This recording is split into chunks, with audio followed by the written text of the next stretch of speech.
धर्म पे चलने के भी दो मार्ग होते हैं। एक तो है भक्ति मार्ग, जिसमें अवतारियों के प्रति प्रेम, अवतारियों की महिमा, भजन कीर्तन करके इंसान को एक अवतारियों में परम शक्ति का आभास दिलाया जाता है कि ईश्वर देख रहा। हाँ, तो प्रसंग चल रहा था कि एक भक्ति मार्ग होता है जहाँ अवतारियों के भय, उनका प्रेम, उनकी लीला, उसमें श्रद्धा रख के और इंसान भक्ति करता रहता है। उससे हटके थोड़ा थोड़ा आनंद भी आने लगता है। नहीं, जनरली तो अपनी कामना की एक मूर्ति बना के उसके आगे मंदिर में जाया करता। सच्ची बताओ कि कौन सा भक्त मंदिर में जाके ये प्रार्थना करता है कि आप में मैं समा जाऊं, आप मेरे अंदर प्रकट हो जाओ? कोई भी नहीं करता। इस मार्ग को कहते हैं एक भक्ति मार्ग है, जिसमें तो ये बोलने लगी तो क्या ये सत नहीं है? ज्ञान मार्ग ही सत है। समझने का पॉइंट है आज का, समझने का कि क्या ज्ञान मार्ग ही सत है। मैंने कहा नहीं रचना, ये भी सत है, भक्ति मार्ग भी सत है और ज्ञान मार्ग तो सत का पुतला ही है। अब तुम पूछो कि भक्ति मार्ग क्यों सत है? क्योंकि जीव गलतियों का, अपनी इच्छाओं का, अपनी वासनाओं का पुतला है। वो नॉर्मल तो इतने ऊंचे ज्ञान मार्ग पे कोई आ ही नहीं सकता है। ये तो हमें गुरु माँ ने स्वयं ब्रह्म रूप प्रकट होके और अनुभव से अनुभव कराया। देखो, वो कराया इस वजह से हमें अनुभव से निश्चय है कि रसगुल्ला ऐसा है। वो हमारी ना का हम अपनी बात बता रहे हैं। टिकने की इच्छा क्या टिका हुआ है? वो इच्छा क्या होती है? वो टिका हुआ है, वो रूप है जो स्वरूप है। टिका हुआ की इच्छा तुम लोगों की होगी सुन के कि हम उसमें जाके टिके। तो ये भी सही है, भक्ति मार्ग भी, उसमें इंसान डरा रहता है पराशक्ति सोच के कि ईश्वर शक्ति है और शुभ कर्म करता है, अशुभ कर्मों से बचता है, पाप कर्मों से डरता है कि पाप का मुझे फल मिलेगा, और मिलता है। पाप का फल मिलता है, इकट्ठे होते रहते हैं। संचित कर्म तुम्हारे शुरू से, जो मैंने कहा था, कैरी फॉरवर्ड होते हैं। पिछले कर्म कैरी फॉरवर्ड मीन्स के आते इकट्ठे होते हैं, वो संचित कर्म बनते हैं। उन संचित कर्म का फल तुम्हें भोगना पड़ता है। तो भक्ति मार्ग भी ठीक है, लेकिन अर्थार्थी भक्तों के लिए, समझ रहे हो? जो धन की कामना करते हैं, जो दुख सुख में हे प्रभु मेरी रक्षा करो, आप जल्दी से आशीर्वाद ऐसा दो, इस टाइप के जो भक्त होते हैं उनके लिए भक्ति मार्ग ही ठीक है। क्योंकि वो कम से कम नास्तिक होने से, विरोचन होने से हटे हुए हैं। एक पावर को वो मान रहा है, उनके आगे डर रहा है, दुष्कर्म करने से बच रहा है। समझ रहे हो ना?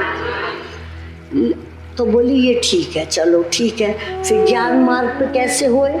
मैंने कहा वो हर एक के बस का नहीं है ज्ञान मार्ग पे टिकना। आजकल बहुत सुनाते भी हैं, लोग सुन भी लेते हैं, लेकिन उसमें आसक्त हो जाना, उसमें अपनापन गलित हो जाना, उसकी चाह बढ़ते रहना, ये बड़ा मुश्किल होता है, बड़ा मुश्किल होता है। तुम लोग तो निरंतर संग कर रहे हो, तो वो चाह की बैटरी तुम्हारी हम चार्ज करते रहते उधर से सत असत का ज्ञान करा के तुम्हारी वृत्ति मोड़े रखते हैं कि अर्थ और अर्थार्थी बनोगे तो जीवन में कभी भी सुख नहीं मिल सकता। अगर अर्थ और अर्थार्थी भक्त बने तो कभी भी सुख नहीं मिलेगा, जो हमेशा ईश्वर से चाहते रहते। मैंने कथा कराई, मुझे पुण्य दे दो। मैंने ये जप करा है, अब मेरे को इसका फल दे दो, कुछ नहीं तो मेरे पे दया दृष्टि रखो, कुछ नहीं तो अपना आशीर्वाद दे दो।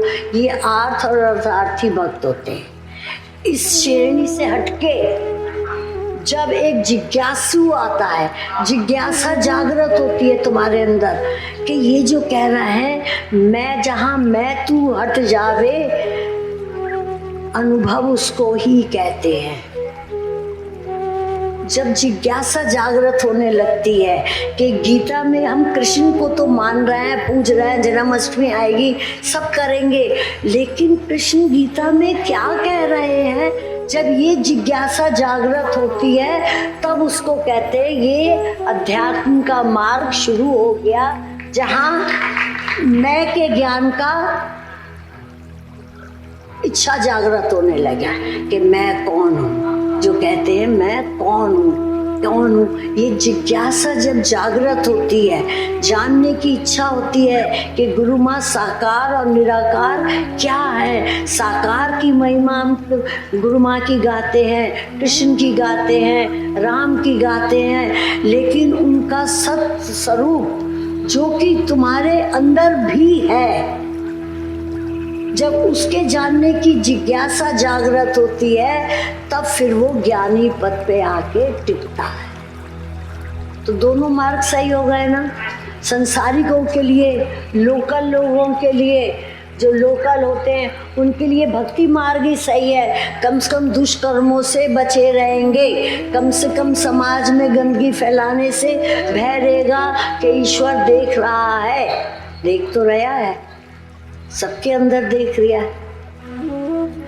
इसमें आया कि मैं जब हट जाए, मैं हट जाए, शेष रह जाए, मैं हट जाए, मैं कहती हूँ चलो छोड़ो, तुम ज्ञानवान कहता है, ज्ञानी कहता है कि तू शरीर नहीं है, तू मैं ये नहीं है। मैं कहती हूँ हम तो यही हैं, हम इसी को मैं मानते। मान लो जो आज तक सब मानते आए हैं, जो सब मानते आए, मान लो कि ये मैं हूं, पर तू तो मरने वाला है, तू तो जलाने वाला है, तू तो एक दिन पड़ा रह जाएगा, सबकी निगाहों से गिर जाने वाला है।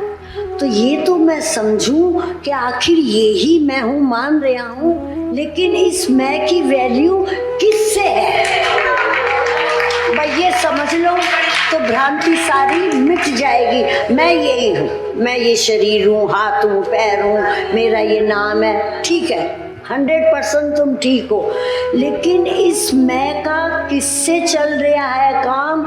क्यों मैं पड़ा रह जाऊंगा? क्यों समय देखेंगे कि कै बजे खाने का टाइम है? क्यों सब जने 1 मिनट में कनेक्शन तोड़ देते हैं? किस कारण मैं इतना रिजेक्टेड हो जाता हूँ, किस कारण मैं रिजेक्टेड हो जाता हूँ? चलो उसको जान लो। अपने असली पावर को जानना ही ज्ञान कहते हैं कि हमारे शरीर में असली पावर क्या है जो इस पंच भौतिक शरीर को चला रही है। जो तुम सुन रहे हो, जिससे हम बोल रहे हैं, सारा ड्रामा जिससे हो रहा है, उस शक्ति को पहचानना ही अध्यात्म का सार है। अब देख लो, भक्ति मार्ग करना है, अर्थार्थी बने रहना है, या जिज्ञासु बन के ज्ञानी पद पे पहुंचने का कोशिश करना है। देखो परोक्ष ज्ञान भी टिक जाता है ना, अगर परोक्ष ज्ञान के सार यही बताया है हमें, गुरु ने यही बताया है कि चलो ये शरीर को तुम मान रहे हो, पर इसके अंदर एक ईश्वर की शक्ति है, ईश्वर की शक्ति। वही कृष्ण दिखा रहे हैं कि मुझको ना अपनी आंख से तुम देख पाओगे कभी, मैं दिव्य देता दृष्टि तुझको, योग का वैभव सब। कि वो दृष्टि, गुरु वही दृष्टि जागृत कराता है। जिन आंखों से दुनिया देखते हैं वो आंखें वो बंद करा देता है, और तीसरी आंख से ज्ञान का अनुभव। समझ रहे हो? इसको कहते हैं ज्ञान मार्ग, जो कि ये तो अंत है ही, जानने का अंत तो यही है, लेकिन भक्ति मार्ग भी बहुत ज़रूरी है, उसका खंडन नहीं कर सकते, क्योंकि जीव में इतनी सामर्थ्य नहीं कि वो इतने अध्यात्म के पद पे पहुंच के सारी दुनिया को एक तरफ करके हट जाए। जहाँ मोह ना हो, जहाँ लोभ ना हो, जहाँ ये सारे पांचों तुम्हारे शत्रु ना हो, यहाँ तक पहुँचना बहुत कठिन है, लेकिन इसमें से कुछ कुछ पहुँचा जा सकता है। ये कह के कठिन है छोड़ ना देना, इसमें से कुछ कुछ। क्या तुम लोग जब अभी समाधि में बैठते हो तो तुम्हारे को आनंद अलग अनुभव नहीं होता है क्या? या सो जाते हो? होता है कि एक अवस्था ये भी होती है जहाँ दिल दिमाग शांत है। जब मंत्र जपते हो, देखो सुनो, जब मंत्र जपते हो, जब ध्यान में बैठते हो, जब कोशिश करते हो कि मेरी जिज्ञासा बढ़े, एक चीज की जब इच्छा बढ़ती है, प्यास बढ़ती है तो आदमी गिलास की राह नहीं देखता, सीधा नल से मुंह लगा लेता है। जब प्यास बढ़ती है, जिज्ञासा बढ़ती है, तो सच्ची ये नहीं सोच के अच्छे काम करने चाहिए कि मुझे आनंद मिलेगा। एक रचना बहुत बढ़िया सुनने की बात है कि ये नहीं सोच के कोई काम करो कि मुझे आनंद मिलेगा।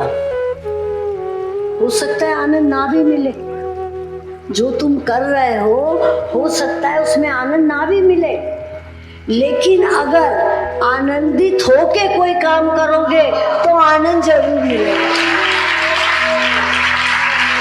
खुश होके करो, घर का काम भी कर रहे हो, खुश होके करो, उसको बोझा बना के करोगे और फिर चाहोगे सब चीज ठीक हो जाए, तो हो सकता है खुशी ना मिले, हो सकता है शांति ना मिले, लेकिन अगर खुशी खुशी करोगे तो आनंद जरूर मिलेगा। ये लगेगा हो गया, चलो ये भी हो गया। समझ रहे हो? तो भक्ति मार्ग भी जरूरी है। अगर तुम लोकल बने रहना है, नर्सरी और वो कौन सा 5वीं क्लास का स्कूल होता है, प्राइमरी, टीचर जी प्राइमरी होता है। अगर तुम प्राइमरी तक में रहना चाहते हो, 5वीं तक पढ़ना चाहते हो, ओके, उसी लाइन पे लगे रहो, लेकिन ये कहते रहो ये शरीर मेरा, मैं शरीर, मैंने ये किया, मैंने वो किया।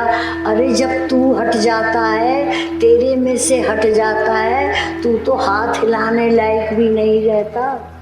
वो भी अगर टेढ़ा रख के हो गया तो लोग सीधा करेंगे, जल्दी कर दो कहीं अकड़ ना जाए बॉडी। इसका ये हाल हो जाता है। मैं मानो भी इसको, लेकिन इसके अंदर जो मैं है उसको जानो। वो कहावत थी ना, बकरी ने मैना ने मैं कहा, मोल भयो 10-20। मैना ने मैं कहा, मोल भयो 10-20, और बकरी मैं के कारण आन कटायो शीश। एक मैना गाती है मैं करके कि मैं नहीं, जो है, चलो यही मानो कि जो है तू ही है। हे प्रभु, जो है तेरे से ही है, मेरा अस्तित्व भी हे प्रभु तेरे से है। अगर तू मेरा साथ छोड़ देता है तब मैं अनाथ हो जाता हूँ। मेरे नाथ सदा मेरे साथ हो, तभी मैं अनाथ नहीं हूँ। नहीं तो घर वाले भी जो बड़े कहते हुए हैं, माँ जो भी कहेंगे, डियर डार्लिंग, वो सब ये कहेंगे उठाओ भाई, उठाओ। तो भक्ति मार्ग से, प्राइमरी से स्कूल और कॉलेज जाने के लिए हमें जिज्ञासु और ज्ञानी पद पे आना पड़ता है। लेकिन अगर वो इच्छा नहीं है, वो नहीं है, तो भक्ति मार्ग में ही अपने को दृढ़ रखना चाहिए कि मेरा मालिक देख रहा है। ऑनलाइन रहता है, हर वक्त ऑनलाइन रहता है, पुरुषार्थ करते रहो। वो एक किसी ने शेर सुनाया था ना जाने नहीं आई, ना जाने कब पड़ जाएं उनकी नजरें जिज्ञासु और जिज्ञासु से हटके थोड़ी थोड़ी अनुभव में आने लगे उनकी बातें, ना जाने कब पड़ जाएं उनकी नजरें इनायत मुझ पे, इसलिए मैं रात को भी तैयार रहती हूँ, रात को भी तैयार रहते हैं।